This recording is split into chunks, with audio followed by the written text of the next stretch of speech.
अमरावती लोकसभा निवडणूक 2024 आनंदराज आंबेडकर यांनी दाखल केला उमेदवारी अर्ज। विदर्भात 358 ग्राउंड रिपोर्ट।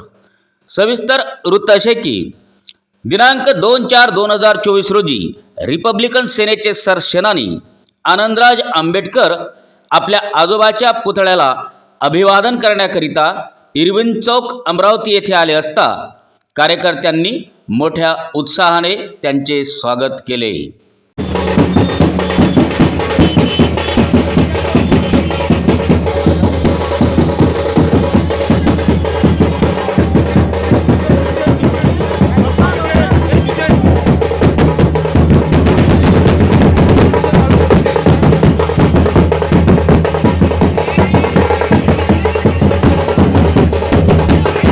आनंदराज आंबेडकर आणि त्यांचे पुत्र युवराज अमन आंबेडकरांसोबत डॉक्टर बाबासाहेब आंबेडकरांना अभिवादन करून मंचावर विराजमान झाले तेव्हा कार्यकर्त्यांच्या घोषणांनी परिसर दुमदुमला होता। वातावरण आंबेडकरमय झाले होते।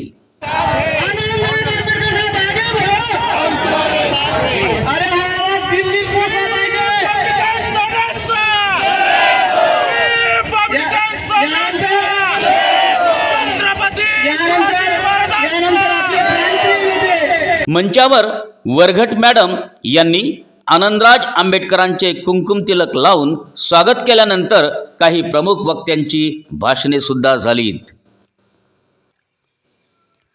या प्रसंगी बहुजन समाजाचे नेते माजी आमदार खैरलांजी प्रकरणात पीडित परिवारांच्या खांद्याला खांदा लावून त्यांच्या न्यायाकरिता लढणारे एकमेव माजी आमदार सेवक भाऊ वाघाये पाटील यांनी जाहीर सभेत आनंदराज आंबेडकरांना आपला पाठिंबा जाहीर केला। बाबासाहेबांच्या आंबेडकरांच्या विचाराचा आम्ही देशातलं खैरलांजी मोठं जे प्रकरण होतं ते मी उचललं होतं आणि सोनिया गांधीपर्यंत मी घेऊन गेलो होतो। आणि खैरलांजीमध्ये आनंदरावजी आंबेडकर साहेब खैरलांजीच्या लोकांना न्याय मिळवून दिला होता, तो त्या काळातला मी आमदार आहे। मी प्रामुख्याने सांगतो ओबीसी बहुजन महासंघ या कुणबी समाज तेली समाज आमचा मोठा आहे, आम्ही कुणबी ओबीसी समाजाचे लोक आहोत। अमरावती शहरात फार मोठा आहे। एक माणूस एक नाना आणि परिवार हे बाहेर आलेले हे लोक इथं राज्य करत आहेत। तर प्रकाश आंबेडकरांचा बंधू आणि बाबासाहेब आंबेडकरांचा नातू ज्याने ओबीसी करता घटना लिहिली, त्यांनी ओबीसीला न्याय दिला, ज्या ओबीसी लोकांना अजून जागरूक झाले नाही त्यांना जागरूक करतो। आनंदराव आंबेडकरांच्या पाठीमागे कोणती तेली वाडी ओबीसी समाज उभा राहावा आणि नागपूर जिल्हा भंडारा जिल्हा आम्ही सगळे यांच्यासाठी पुरी टीम दुसऱ्या स्टेपच्या इलेक्शनमध्ये आम्ही येऊ आणि मदत करू। आनंदराज आंबेडकर साहेब, तुम्ही बाबासाहेब साहेब सगळे मिळून आमच्या इथं एएमआयएम तर्फे सुद्धा साहेबांना पाठिंबा जाहीर करण्यात आला। हमारी सब एमआईएम पार्टी की तरफ से पूरे नगर सेवक कोर कमेटी की तरफ से हमारा पाठिंबा राज आंबेडकर साहब।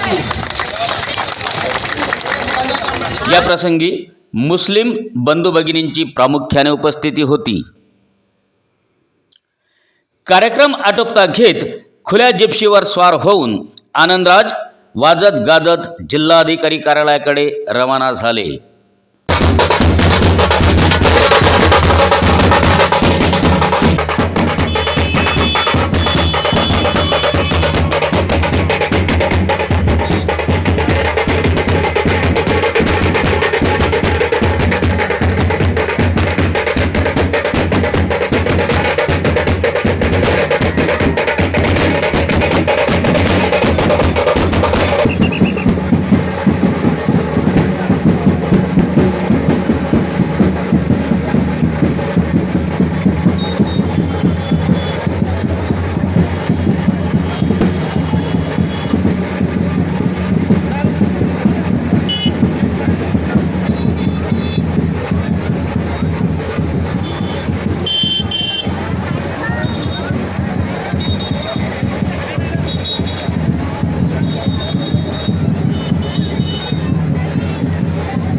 उमेदवारी अर्ज दाखल केल्यानंतर प्रसार माध्यमांशी त्यांनी संवाद सुद्धा साधला.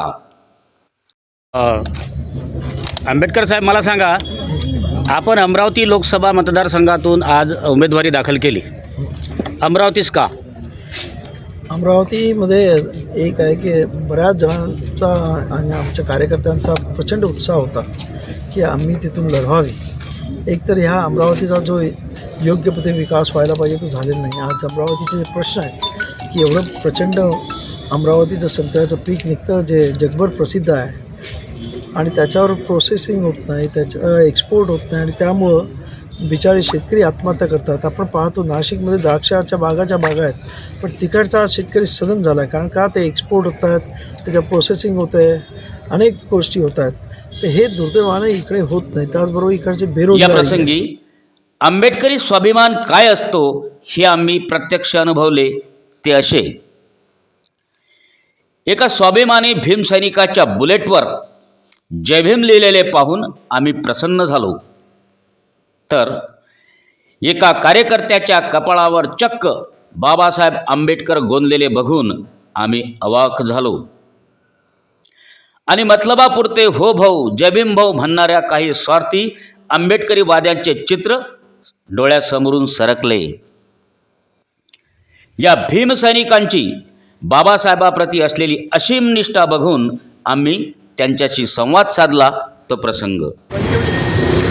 दादा, काय नाव तुमचं? मेरा नाम राजेश कुमार जैनवाल है.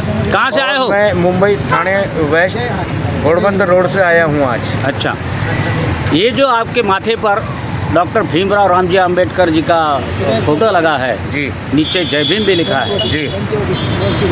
कैसी क्या कल्पना आई तुम्हारे दिमाग में? ये कल्पना तो मुझे बहुत पहले आ जानी चाहिए थी, लेकिन कहते हैं कि जब अकाल आ जाए जब ही जीवन में सवेरा है. और मेरी ये कल्पना जब जागी तो मेरे जीवन में सवेरा ये है, अंधेरे का कोई मतलब नहीं है.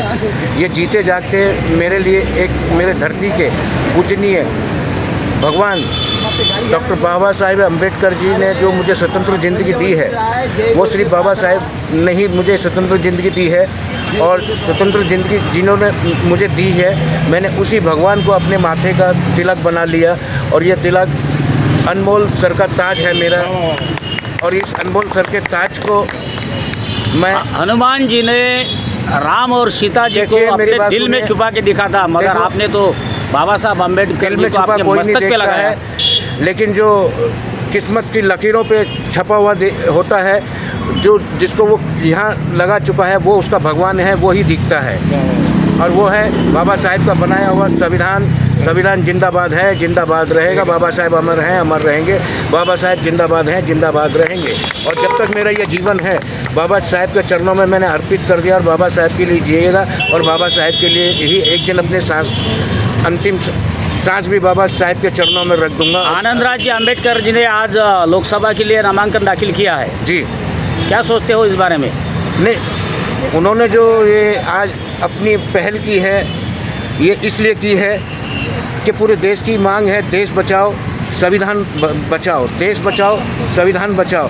देश का बच्चा बच्चा जानता है कि आज देश की क्या स्थिति है. और अगर इस स्थिति में अगर और डूब जाएंगे तो वो अपना जीवन तो क्या, अपने बच्चों का जीवन भी कभी आगे नहीं लेके जा सकते, क्योंकि उनका ही जीवन अपने आप में डूब रहा है. तो अगर उनकी आज भी आंख नहीं खुली आनंदराज अम्बेडकर जी के कहने पे, तो उनके आने वाले भविष्य के बच्चों का भी जीवन खतरे में हमेशा डूबा भी रहेगा. भविष्य कभी उनका भविष्य उज्जवल नहीं हो सकता है. और ये उज्जवल भविष्य करने के लिए बाबा साहेब के विचारों को, बाबा साहेब के ताकत को और बाबा साहेब के संगठित को मजबूत करना होगा. जब तक हम संगठित नहीं होंगे हम ऐसे रहेंगे. और जिस दिन हम संगठित हो गए तो उस दिन ये ताकत बन जाएगी इस देश में हमसे बड़ा. और हमारे बाबा साहेब ने जो हमको इतनी बड़ी पदवी दी है, हमसे बड़ी पदवी किसी और को नहीं दी है. और ये सब बाबा साहेब की देन है. इसलिए मैंने बाबा साहेब के जीवन के लिए मैंने अपना सर बाबा साहेब के चरणों में रख दिया है. और उनकी सुरक्षा में 24/7 रहता हूँ. और मुझे इससे आगे कोई किसी पे विश्वास नहीं है. संपूर्ण मेरे माँ बाप से लेकर मेरे बाबा साहेब पे मुझे संपूर्ण विश्वास है. और उनके विश्वास पे ही मैंने अपना जीवन बाबा साहेब को दे दिया. जय भीम, जय संविधान.